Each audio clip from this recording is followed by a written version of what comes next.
The U.S. Immigration and Customs Enforcement, better known as ICE, has sent at least 9 planes carrying migrants to Guantanamo Bay, which human rights lawyers called a legal black hole, as individuals were sent there with no names released and no crimes listed. According to the Trump administration, all the detainees were members of a Venezuelan gang called Tren de Aragua.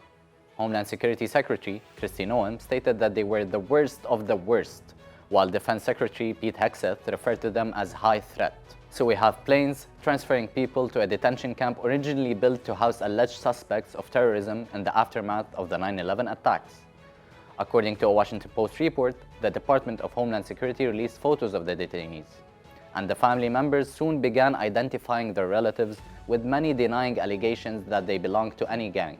Additionally, the Post found no violent federal criminal records for these identified migrants, who were detained after crossing the southern border, that is, not during an ICE raid or while serving a prison sentence. The Post spoke with the family members and lawyers of 6 migrants identified through photos. All were Venezuelan who left the country due to the dire economic situation, further exacerbated by the US blockade and the never-ending list of sanctions against the Venezuelan government.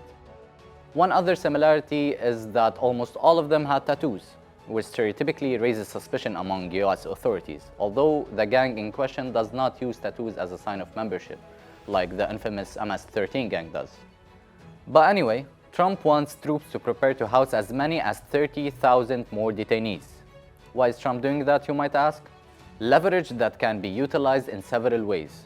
One possible way could be to pressure the Venezuelan government into concessions, a political or economic one, such as granting oil access. As the US becomes more aggressive with allies before enemies, options to import oil might become more limited for Trump, judging by his attitude so far. This is where Venezuelan oil could come into play. In addition to using these detained migrants as scapegoats in the US, Trump might also use them as leverage to secure Venezuelan oil in light of the strained relations between the two countries.